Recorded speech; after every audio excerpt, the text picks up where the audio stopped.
The Braves are going to land a starting pitcher this offseason. I think me and Alex can both sit here and guarantee it. Now, the level of that starting pitcher remains to be seen. We've talked about Sonny Gray. There's rumors left and right about him being the Braves' next target after Aaron Nola re-signed with the Phillies. But there's a even bigger rumor brewing, and hopefully we hear more about this. It's just kind of the beginning of this process because he just got posted from Japan.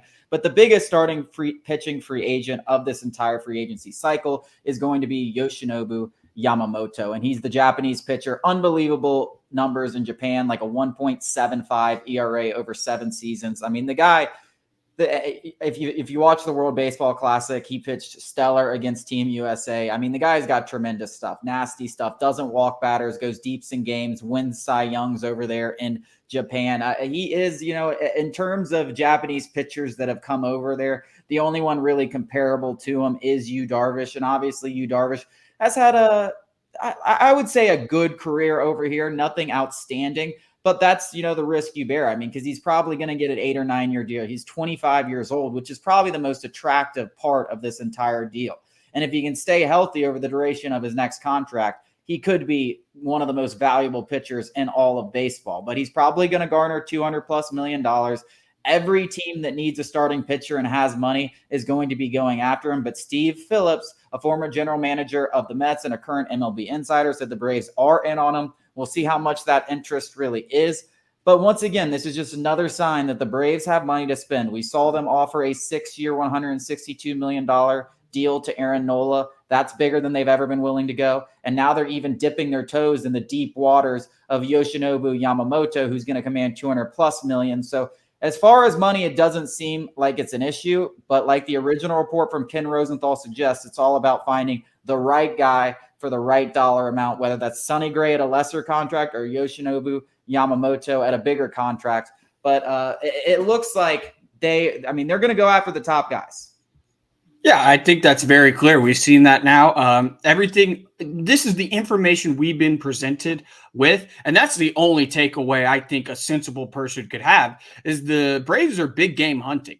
Now, that might necessarily not come to fruition because, listen, I really do think at the end of the day, Alex Anthopoulos is not going to go. I think maybe this year more so than in years past, he'll go a little bit outside of his comfort zone, but he's not going to absolutely just go out of the box, change his MO completely and overpay a guy that he doesn't feel comfortable overpaying. I don't think that. I do think that he is willing to spend, unlike in other areas, and I think that Yamamoto is a great place to start. Now, obviously, the big question is, will it translate to the MLB? He had a 1.21 ERA last year, striking out 176 batters and 171 innings, en route to the Cy Young equivalent award. He's got a mid to high 90s fastball, pairs it with the absolutely filthy splitter.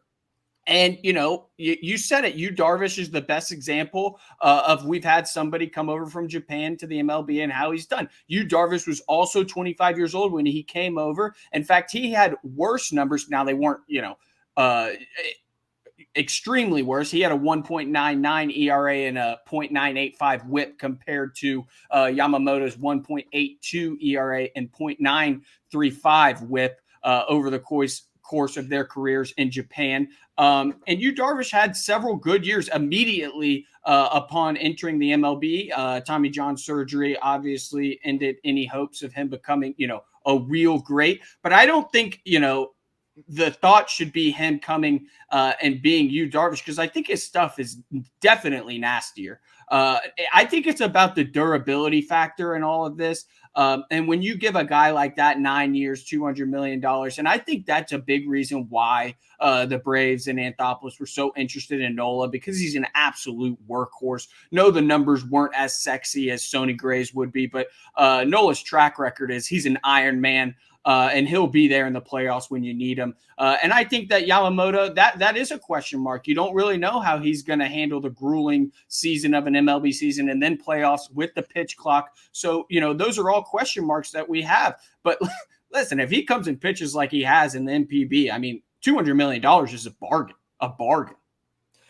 Yeah, and then you can go even further. You talk about Yu Darvish, and the reason that they're compared so much is because their numbers are somewhat similar, and they were both 25 years old. But then you can even go to guys like Ohtani and Kodai Senga, who have both come over and had just as much, if not more, success on the pitching mound than Yu Darvish has had, and their numbers were worse than Yu Darvish's. So there's a lot to like about this guy. I don't think there's any doubt that he is the best starting pitching option, but with that comes a large contract. And I think, initially when people started talking about him, they were like, oh, he might get $200 million. Now I think everyone firmly believes he's definitely going to get more than that.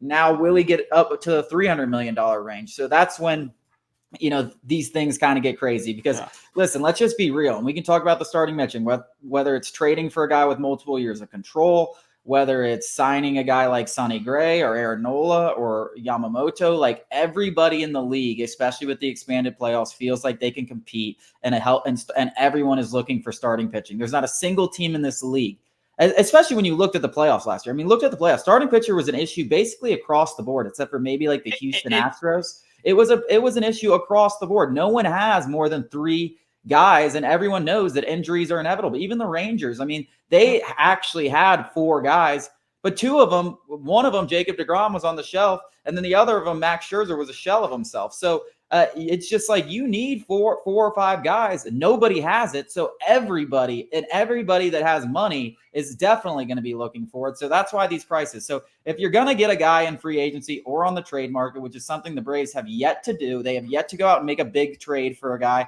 and they've yet to go out and acquire one in free agency. You're going to have to give up stuff, and you're going to have to give up stuff that's going to hurt, whether it hurts your pockets or whether it hurts your heart, giving up a guy like AJ Smith-Shawver and Hurston Waldrop. That's what it's going to cost. And I think Alex Anthopoulos finally realizes that. I think he finally realizes the importance of it. And I think he gets the deal done. I still have no idea which way he goes, but I do think that he's clearly made it a priority and realizes, hey, I can't just sit on my hands any longer and just hope. Yeah, I couldn't agree more. And I think that the trade avenue is certainly a possibility, as do you. Dylan Cease is a lot less likely than, say, somebody like Corbin Burns, who is just a prime candidate, who is going to cost a considerable amount in terms of prospects. But if you trade him and then extend him, you're basically getting out ahead of the 2025 free agent class, which is also star-studded with starting pitchers, including your own and Max Fried. You get ahead of that ball. Alex Anthopoulos' patented trade and then the subsequent contract extension lines up perfectly with somebody like Corbin Burns. Obviously, if he's available, it's not just going to be the Braves calling. Every team that wants a starting pitcher is going to be calling him and thinking about the same thing. So it's not just the free agents that are going to be expensive. Anybody you trade with is going to be very expensive. It's just a different kind of capital.